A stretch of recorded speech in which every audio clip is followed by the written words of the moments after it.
ba zan so in kira baba da jahili ba, amma tabbas duk maganganun da yayi ba su bisa tsari kuma ba su bisa layi na wanda ya je makaranta. Baba, idan an girma a san an girma, saboda idan malam bai ji kunya hawa jaki ba to jaki ba zai ji kunya kado shi ba. Na so a ce dan uwana matashi kamata ko wanda bai bani tazara ba kamar baba yayi wannan maganganu wanda bai san kansu ba, da na shigo cikin wannan gidan jarida na maida mai martani yadda ya kamata. Ta'awuzu billahi samiul alim minash shaitanir rajim, bismillahir rahmanir rahim. Da farko dai sunana Ambassador Ahmad Mustapha Darma, kuma ni ɗalibi ne, sannan ni matashi ne ɗan asalin jihar Katsina. To Ambassador Ahmad, ga ka Mobile Media Crew a daidai wannan lokacin, me ke tafa da kai? Da farko dai ba komai ke taɓa da ni ba, illa na zo ne domin in mai da murtani ko yi tsokaci kan wata tattaunawa da wani dattijo mai suna Alhaji Bello Wawaye ya zo wannan gidan jarida naku mai albarka, ya yi magana akan makon ɗalibai da aka yi a makarantar Bayero University wadda ke a cikin Kano. Na farko dai a matsayina na ɗalibi kuma a matsayina na matashi kuma ɗan asalin jihar Katsina, sannan mai bibiyar harkoki na siyasa, na san cewa yana da kyau idan mutum zai magana ya san me zai faɗi kuma ya tabbatar cewa abubuwan da zai hidi abubuwa ne wanda yake da yaƙini a kansu kuma yake da tabbacin cewa haka suke. Na farko da abubuwan da ya rezin, ba zan so in amfani da wasu kalmomi ba wanda zan muzanta mutum mai tarin shekaru irin wannan. Da abubuwan da ya rezin, na farko ya yi magana akan gwamnatin jihar Katsina ba ta biya ma ɗalibai kuɗin WAEC da NECO. Ni kuma abin da na sani, kowace kalar gwamnati tana da tsari kuma tana da salo na yadda take tafiyar da mulki nata. Mu a wannan gwamnatin abin da muka fahimta kuma abin da muka sani shine da ɗalibin da ya rubuta jarabawa ta WAEC ko NECO, ko uba wanda ya biya ma ɗan shi kuɗi ya rubuta jarabawa ta WAEC ko NECO, zai yi submitting rasidi, zai yi submitting takardar cewa ɗalibin ya rubuta jarabawa kuma ya ci, gwamnatin jihar Katsina za ta biya shi kuɗin shi ko nawa ne. Wannan shine salon da muka sani. Abu kuma na biyu shine ya yi magana a mako na ɗalibai wanda aka gudanar a Kano a cikin makarantar Bayero University. To ni a sani na, duk wanda ya makaranta, duk wanda ya je makaranta ba zai taɓa kiran wannan taro na ɗalibai ba a matsayin abu mara amfani, saboda ɗalibai sun zo daga Maiduguri, ɗalibai 'yan asalin jihar Katsina sun zo daga Maiduguri, sun zo daga Bauchi, sun zo daga Katsina, sun zo daga wannan Zamfara, sun zo daga Sokoto, sun zo daga jihohin Najeriya daban-daban. A wannan taro an gudanar da gasa ta kirkire-kirkire ta fasaha kala-kala. Akwai 'yan Katsina wanda suka nuna ƙwarewarsu, inda ɗalibi ɗan Katsina ya ƙirƙiri babur na hawa mai amfani da wutar lantarki. A wannan taron ɗalibi ɗan asalin jihar Katsina ya ƙera jikka ta iban littattafai, wadda da rana za ka yi amfani da ita ka ebi littattafai, da daddare kuma za ta kwashi hasken rana, da daddare kuma za ta juya wannan hasken ranar ya koma wutar lantarki, wanda ɗalibi zai iya haskawa ya karatu, zai iya sa cajin waya, zai iya sa cajin laptop in yana da ita, haka zalika har ma ya iya sa electric wani abu ya dafa abinci. So duk a wannan taro aka yi ta. Sannan ni a wannan taro na gani da ido na inda ɗalibi ɗan jihar Katsina ya kawo wata hikima ta yadda za a yi kiwon kunama kuma a tace ƙarin wannan kunamai kuma a saida shi a farashi mai tsoka. Wannan ƙarin kunamai ya yi duk wani abu daraja wanda za ka noma ka saida a kasuwa ta duniya. Saboda haka a matsayina na ɗalibi, a matsayina na matashi, ina kira ga iyaye, ina kira da yayye da kakanni da ɗalibai 'yan uwana da su guji ɗauko irin siyasa wadda aka wuce kallata, wato siyasar da su irin kawo ta irin cikin wannan zamanin da ake. Ahmad, akwai maganar da Bello Wawa ya yi inda yake magana cewar a lokacin da jihar Katsina take fama da matsalar asibitoci da matsalar tsaro, kuma sai aka ga an gudanar da shi wancan taron. Baka kallon ko ya kalli cewar da an karkatar da wannan kuɗin da aka yi taron ne zuwa wajen wani abu shine abin da jihar Katsina ke bukata? Haka ne, ya ce gwamnatin jihar Katsina ta cire naira miliyan 60 ta yi makon ɗalibai, wanda ba gaskiya bane ba. Mu a idan mu ba mu gani ba, saboda ina aka kashe naira miliyan 60 accommodation na ɗalibai wanda aka yi a ranar. Bayero University Kano suka bada inda ɗalibi zai sauka kyauta. Hatta officials ɗin da suka yi organizing wannan da su chairman organizing committee da babu inda suka kwana, a hotel suka kwana. Sannan kuma kamar yadda kai wannan magana, mu muna da lissahin mu. Idan har abin gaskiya ne, muna buƙatar ya kawo mu lissahi inda gwamnatin jihar Katsina ta kashe naira miliyan 60 aka yi wannan taron. Sannan kuma ko da akalla abubatta a gwamnati ta kashe naira miliyan 60 wurin hiddo wa'annan zakakuran yaran, a ina ji ba a yi asara ba. Saboda idan ba hatta gwamnatin tarayya tana da doka wadda ɗalibai ke haɗuwa da kansu da junansu ba don komi ba, domin su ƙara koyan wani abu kuma domin su ƙara sanin junansu.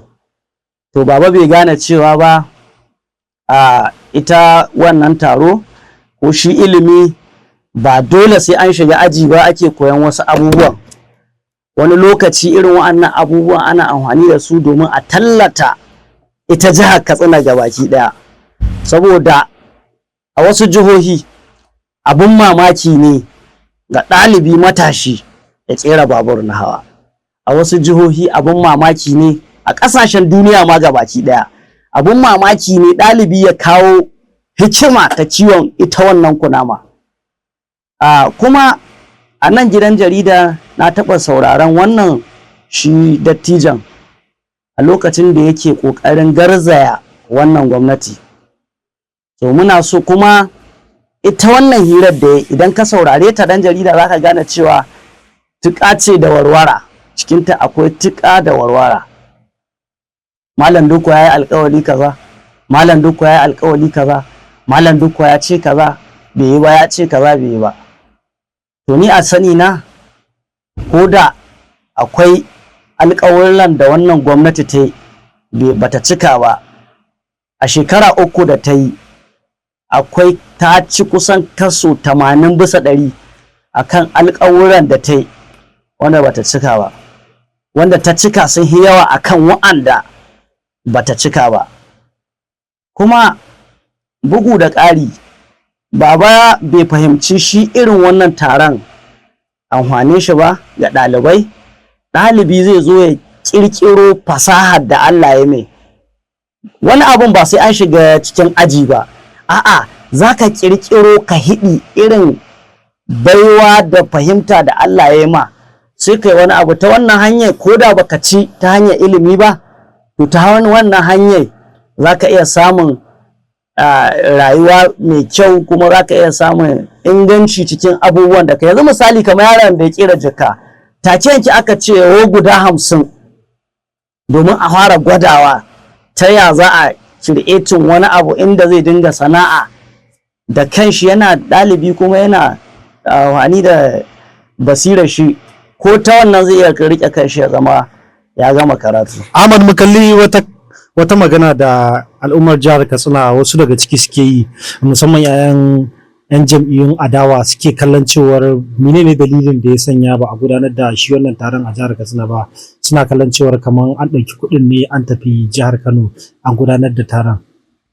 To madalla, kamar yadda kai bayani ko kai magana, shi kowane irin taro yana da tsari kuma yana da hanyoyin da ake gudanar da shi. Sannan mu a matsayinmu na 'yan Katsina, shugabancin ɗalibai na Katsina ma da na ma ƙasa gabaki ɗaya suna roƙon gwamnan jihar Katsina da wannan taron a maida shi ma duk shekara. Sannan kuma bugu da ƙari, ba wai ba za a yi cikin jihar Katsina ba, a'a, tsarin taron sai mun yi a Kano, mun yi yanzu haka ana shirye-shirye Zaria za a ta yi wannan taron, disam irin abin da aka yi. Wasu jihohi ma wanda ke neighboring Katsina suna nan suna tambaya ciyamomin kwamiti da wa'anda suka shige gaba wurin taron ta ya aka kirkiri wannan taro mai ma'ana domin su masu ta jihohin su yi.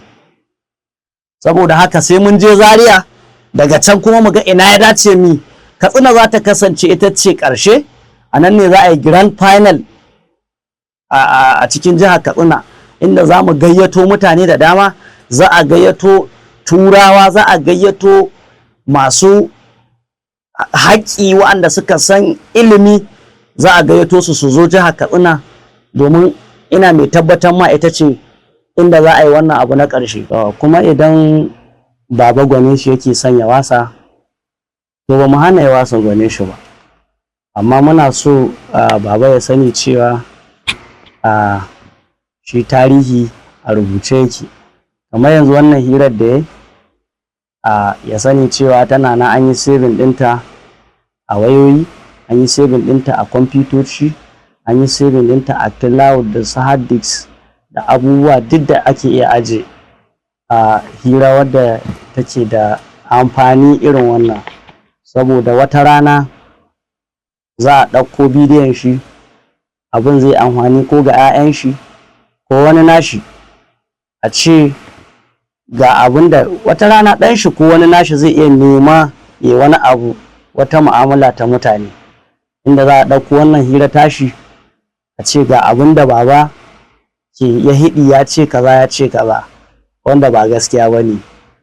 Sannan idan gwanin shi yake so ya wasa, mu ba mu hana ya wasa gwanin shi ba, amma ya sani cewa shi kan shi gwanin nashi da yake wasawa akwai alƙalin mananan, duk da ba mu san lokacin da gwanin nashi ya mulkin nashi ba, amma akwai alƙalin ma, akwai tarihi da muka bi a matsayinmu na ɗalibai muka gani lokacin da gwanin nashi ya samu dama irin ta executive. Akwai alƙawura da yi, akwai albashi na ma'aikata wanda ya kasa biya wata da watanni kahin ya samu damar da zai zama ɗan majalisar tarayya, haka zalika kahin ya zama sanata. Bayan ya zama kuma akwai alƙawuran da gwanin nashi a local government ɗin shi wanda tarihi ya nuna bai cika su ba. Saboda haka baba, idan an girma a sa an girma, saboda idan malam bai ji kunya hawa jaki ba, to jaki ba zai ji kunya kado shi ba. Na so a ce dan uwana matashi kamata ko wanda bai bani tazara ba kamar baba yi wannan maganganu wanda bai san kansu ba, da na shigo cikin wannan gidan jarida na maida mai martani yadda ya kamata. Amma kasancewar tarin shekarun shi ba zan so in yi amfani kamar yadda ne bayani da wasu maganganu wanda za su muzanta shi ba. Amma muna kira ga baba a hidimar ɗalibai, a bari ɗaliban su yi magana akan hidimarsu, ko kuma wa'anda ke yin ilimi su yi magana kan magana ilimi. Ba zan so in kira baba da jahili ba, amma tabbas duk maganganun da ya yi ba su bisa tsari kuma ba su bisa layi na wanda ya je makaranta. So da haka nake kira ga iyaye, muke kira ga abokai da ɗalibai ma duka gabaki ɗaya, duk abin da za ka yi magana kan shi ka tabbata kana da gaskiya kan shi.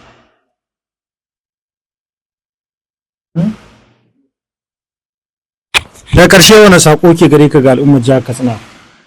Sako na ga al'ummar jihar Katsina da wanda ke cikin gwamnati da wanda bai cikin gwamnati, da wanda ke jam'iyyar APC da wanda bai jam'iyyar APC, da matashi da ɗalibi da tsoho da kakanni, duk idan irin wa'annan abubuwan sun faru yana da kyau a yi bincike kan menene gaskiya al'amari, ba abubuwan da ke tafiya kan social media ba. Kowa na iya hawa kan social media ya haɗe irin abubuwan da yake tunani. To yana da kyau idan har ma magana ta kama a je a yi, to a yi bincike kan menene, kamar yanzu shi baba da wannan magana ya bincike kan suwaye ma suka shirya taron, sannan me aka kashe me aka ansa. Ba wai ka hawo social media ba kawai ka ware wasu kuɗi ka ce gwamnati ta yi kaza, kuma duk irin abubuwan da gwamnati ta yi ko ba a cikin jihar Katsina ba, ko da ina aka je aka yi su domin ci gaban jihar Katsina ake kawo su. Idan da ba a yi wannan tarurrukan ba, ba mu san ta yaya za a hiddo wa'annan zakakarin yara ba, wa'anda suka yi wannan abu na mamaki. Wannan shine kirana.